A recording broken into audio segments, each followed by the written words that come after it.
누가복음 24장 1절부터 12절 저와 여러분이 한 절씩 교독하겠습니다.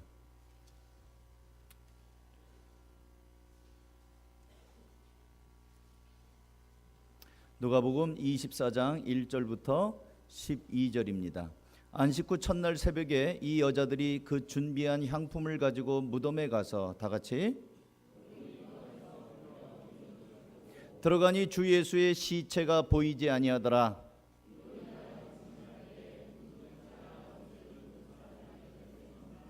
여자들이 두려워 얼굴을 땅에 대니 두 사람이 이르되 어찌하여 살아있는 자를 죽은 자 가운데서 찾느냐.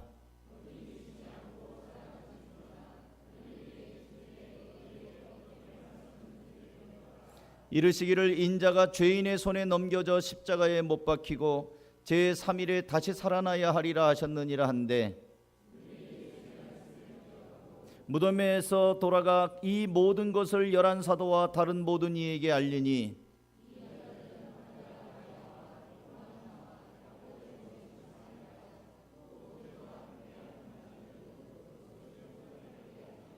사도들은 그들이 말이 허탄한 듯이 들려 믿지 아니하나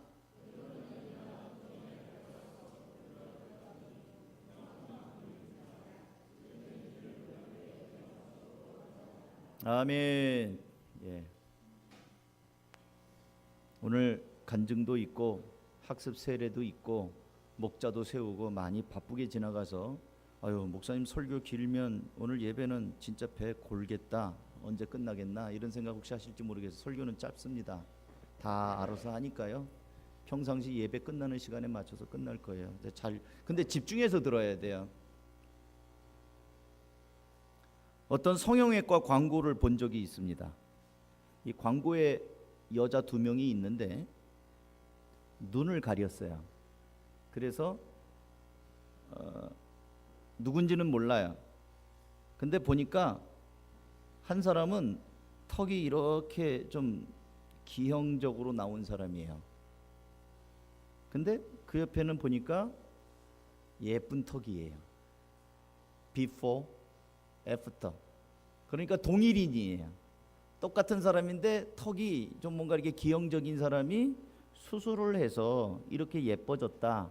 근데 얼굴은 안 보이고 눈을 이렇게 가려가지고 누군지 모르지만 이 턱 모양이 달라진 성형외과의 광고입니다.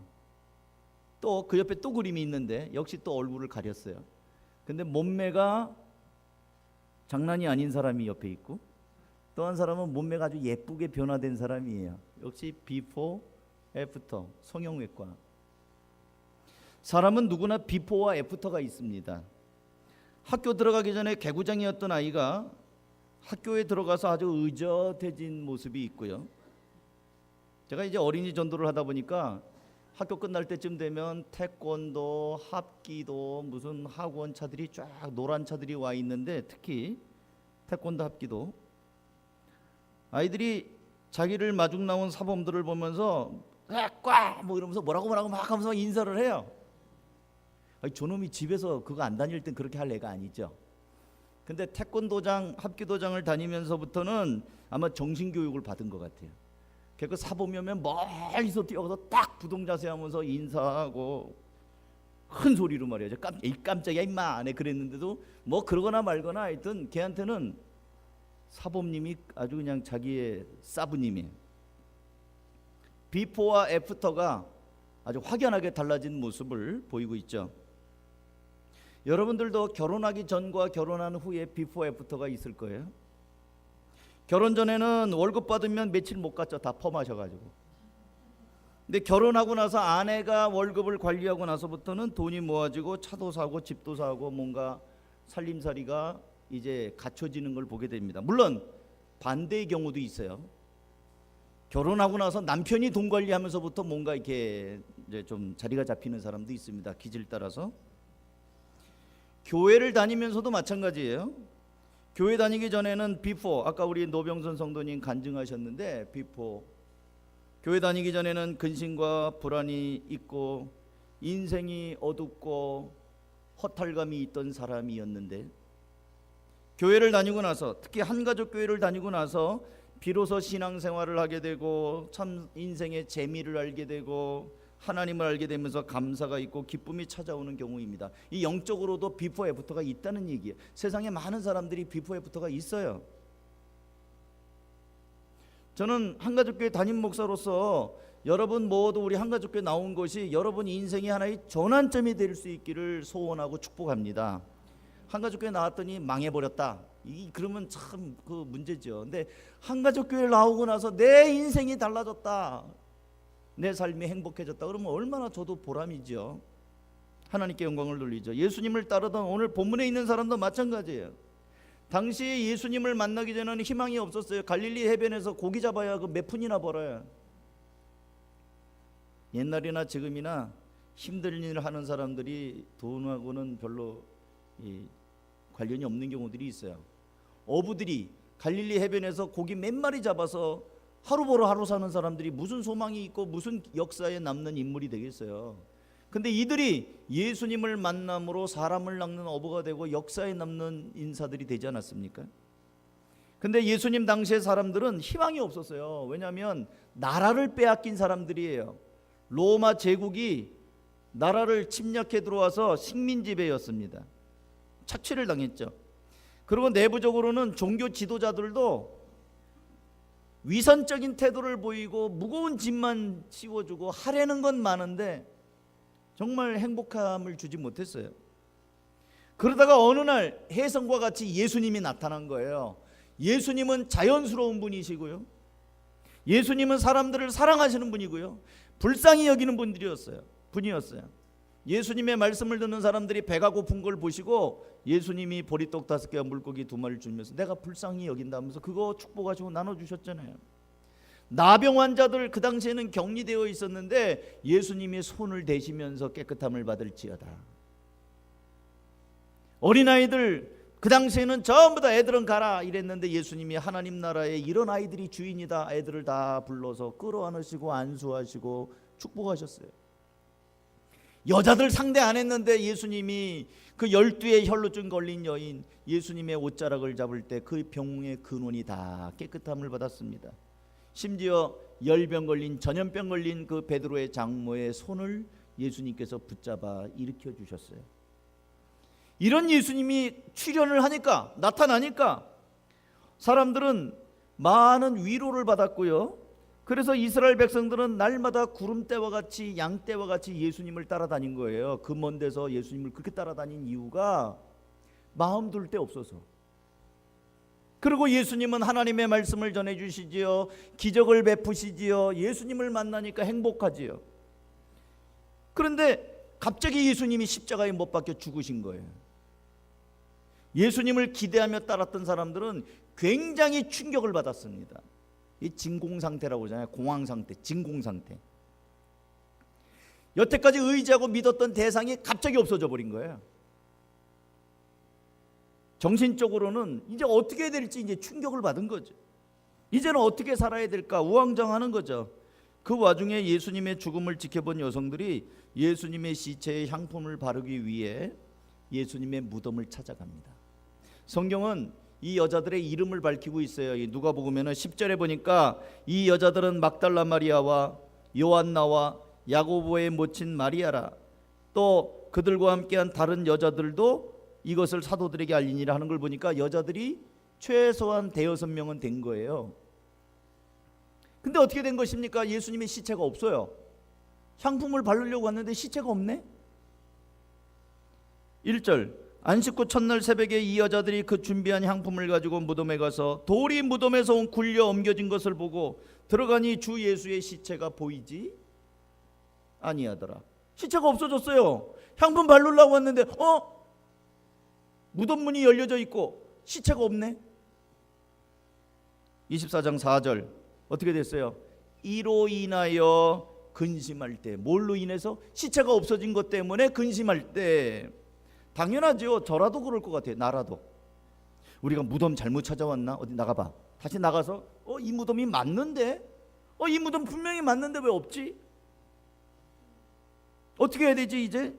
그때 천사가 나타나서 말하지요. 4절 이로 인하여 근심할 때 문득 찬란한 옷을 입은 두 사람이 섰는지라. 여러분 찬란한 옷을 입은 천사입니다. 여러분 옷에 찬란해요? 물론 여기다 LED 발광 다이오드 이런 거 달아갖고 번쩍번쩍하면 찬란할 수 있겠지. 근데 찬란한 그 새벽에 찬란한 옷을 입은 사람, 빛이 막 나는 옷을 입은 사람, 이 천사예요. 아니, 목사님 여기 어디 천사라고 돼 있습니까? 아니, 천사라는 두 글자가 있어야 천사입니까? 찬란한 옷을 입은 두 사람이 지금 메시지를 전합니다. 그러니까 여자들이 두려워서 얼굴을 땅에 대죠. 이르되 5절 어찌하여 살아있는 자를 죽은 자 가운데서 찾느냐? 여기 계시지 않고 살아나셨느니라. 갈릴리에 계실 때에 너희에게 이렇게 어떻게 말씀하셨는지를 기억하라. 왜 여기서 찾느냐? 예수님은 갈릴리에 계실 때 너희들한테 말했잖아. 어떻게 말했는지를 말씀했는지를 기억하라. 오늘 설교 제목이에요. 그 말은 이 여자들이 말씀 기억한 거예요, 못한 거예요? 아니, 말씀을 기억했는데 천사들이 말씀을 기억하라고 하겠어요? 천사들이 왜 여기서 찾느냐? 살아있는 자를 죽은 자 가운데 찾느냐? 갈릴리에 있을 때 예수님이 너희들에게 어떻게 말씀했는지를 기억해라. 말씀을 기억해라라는 얘기는 뒤집어 말하면 말씀 기억하고 못하고 있는 거예요. 말씀을 기억 못하니까 뭐예요? 무덤에 가는 거지. 말씀을 기억 못하니까 뭐예요? 근심하는 거지요. 그러니까 비포, 말씀을 기억하지 못하는 삶이 비포예요. 그러니까 그때는 어때요? 근심하고 걱정하죠. 그런데 그 다음 절을 보세요. 8절 다 같이 읽어볼까요? 시작. 그들이 예수의 말씀을 기억하고 9절도 무덤에서 돌아가 이 모든 것을 열한 사도와 다른 모든 이에게 알리니. 천사의 그 말을 듣고 정신이 퍼뜩 났어요. 그러면서 아 그렇지, 예수님이 부활하신다고 말씀하셨지. 그 말씀을 기억하고 그 다음에 어떻게 해요? 무덤으로부터 더 이상 무덤에 있지 않아요. 어디로 갑니까? 돌아가 이 모든 걸 누구에게? 예수님의 11 제자에게 우리가 봤습니다. 예수님의 무덤은 비어 있습니다. 예수님은 살아나셨습니다. 이것을 뭐예요? 알립니다. 그러니까 오늘의 설교는 이거예요. 말씀을 기억하지 못했던 이 여인들은 예수님의 십자가의 사건 이후에 향품 바르려고 갔는데 예수님이 없어졌어요. 근심이 찾아왔습니다. 두려움이 찾아왔습니다. 어떡하지? 그런데 천사가 나타나서 왜 이러느냐? 왜 산자를 죽은 자 가운데서 찾느냐? 예수님이 말씀하셨잖아. 그 말씀 기억해. 그러자 이들이 말씀을 기억해내고 나서 그렇지, 예수님 살아나신다고 했지. 빈 무덤이구나, 살아나셨구나. 그리고 돌아가서 뭐예요? 제자들을 만나서, 제자들 어떤 제자들이에요? 역시 말씀 기억하지 못하고 무서워서 집에서 덜덜 떨고 있는 사람, 문을 꽁꽁 잠그고 있는 그 제자들에게 가서 왜 이러고 있습니까? 예수님 살아나셨습니다 라고 부활의 증인이 됐다는 거예요. 그 밑에 보면은 엠마오로 내려가는 2명의 제자가 있습니다. 예수님이 어디로 가십니까? 뭐 하십니까? 아니 당신은 그것도 모르십니까? 그러면서 아니 무슨 일이 있습니까? 했더니 예수님이 십자가에 못 박혀 죽으셨다는 얘기를 거기서 슬픈 빛을 띠고 17절 그러면서 얘들이 얘기합니다. 그러자 예수님이 그들에게 같이 동행을 하면서 또 떡을 떼주죠. 그리고 자 30절 24절 그들과 함께 음식 잡수실 때에 떡을 가지사 축사하시고 떼어 그들에게 주시니 그들의 눈이 밝아져 그인 줄을 알아보더니 예수는 그들에게 보이지 아니하시는지라. 32절 그들이 서로 말하되 길에서 우리에게 말씀하시고 우리에게 성경을 풀어주실 때에 우리 속에서 마음이 뜨겁지 아니하더냐 하고, 그리고 다시 예루살렘으로 돌아갑니다. 말씀을 풀어줘서 말씀이 인식이 되고 깨달아질 때 눈이 열리고 마음이 뜨거워진다는 거예요. 말씀을 기억하면 그러면 회복이 되는 거예요. 무덤에 있는 것이 아니라 이제는 살아계신 주님을 전하며, 이제는 두려움과 근심이 아니라 부활하신 주님과 함께 이제는 새로운 힘 있는 삶으로 나아간다는 것이죠. 사랑하는 성도 여러분, 저는 오늘 이 부활 주일이 한가족교회가 지금 개척하고 나서 23주년 지났으니까 부활주일도 그만큼 지난 거 아니에요. 23번 숱한 부활주일 우리가 지내면서 계란 하나 먹고 오늘 부활주일이네. 부활절 감사헌금은 얼마 해야 되나? 이런 게 아니고 여러분의 삶의 비포와 애프터가 오늘 이 무덤을 찾은 여인들, 말씀을 기억하지 못하고 향품 가지고 새벽에 무덤 가고 두렵고 떨리고 걱정하고 이랬던 사람들이 말씀으로 인하여 무덤을 떠나 제자들에게 담대하게 얘기했던 것처럼, 말씀을 기억하지 못하자 집안에서 두려워 떨던 11명의 제자들이 하나님의 말씀을 경험하면서 증거자가 되었던 것처럼, 말씀을 모르고 엠마오로 내려가서 맥 빠져가던 제자가 예수님 만나서 말씀을 풀어줄 때 마음이 뜨거워지고 새롭게 일어나서 다시 예루살렘으로 올라가는 것처럼 여러분에게 전환점이 되는 부활주일이 됐으면 좋겠어요. 그래서 제가 이번에 금식하면서 요한복음을 읽으라고 한 이유가 그겁니다. 성경을 읽으면서 이번 부활주일이 우리도 이 여인들하고 똑같아요. 이 여인들이 예수님하고 얼마나 친합니까? 막달라 마리아, 또 여기 나오는 그 여인들은 전부 다 예수님을 사랑하는 분들이었어요. 예수님을 진하게 섬기고. 근데 아무리 섬겨도요, 아무리 봉사해도, 우리 교회도 봉사하는 분들 많이 계셔요. 제가 보면 어떤 분들은 정말 담임 목사보다도 오히려 제가 미안할 정도로 많이 섬겨주세요. 참 고마운 분들이세요. 귀한 분들이십니다. 청소년 목자도 이제 섬기는 거예요. 완장 차고, 야 이제 내 말 들어, 내가 목자야, 이거 아니에요. 이제 섬기는 겁니다. 그래서 우리 청소년이 살아나죠. 근데 아무리 섬겨도 예수 그리스도를 기억하는 말씀이 내 안에서 없다면 힘만 들어요. 섬김이, 말씀이 없이 섬기면요, 나중에는 이게 이 줄도 막 땡기면 끊어져 버려요. 사람이 끊어져 버리면 이제 다 놔버린다고요. 그러니까 섬김과 함께 계속해서 하나님의 말씀에 능력이 있어야 돼요.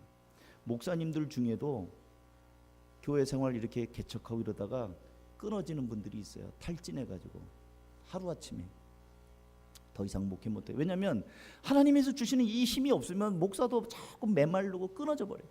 집사님도 끊어지고 장로님도 끊어지고 다 끊어질 수밖에 없어요. 그러니까 우리에게 이 부활하신 주님, 그 약속하신 말씀이 늘 기억되어 그 말씀과 함께 살아갈 수 있기를 주님의 이름으로 축복합니다. 기도하겠습니다. 우리 한번 통성으로 또 기도하죠. 우리 오늘 부활주일인데 하나님 말씀을 기억하는 삶이 되게 하옵소서. 하나님의 말씀을 읽으면서 주님이 내게 주신 그 말씀 이제는 놓치지 않고 살게 하옵소서. 흘려보내지 않게 하옵소서. 그렇게 한번 기도하시고 이제 제가 기도하고 축도합니다. 하나님 아버지 감사합니다. 오늘 부활주일을 맞아 우리 사랑하는 성도들과 더불어 또 말씀을 나누었습니다. 성령님 함께 하시고 우리 마음 가운데 주신 은혜의 말씀을 기억하게 하시고 우리가 그 말씀을 놓치지 않고 살게 하시고 부활의 산 소망을 갖고 살아가는 귀한 성도들 다 될 수 있도록 역사하여 주시옵소서. 한 사람 한 사람 하나님 인생의 전환점이 될 수 있도록 하나님 말씀을 기억하는 자가 되게 하시고 살게 하여 주시옵소서. 이 모든 말씀을 예수님의 이름으로 기도하옵나이다. 아멘. 우리 모두 일어나셔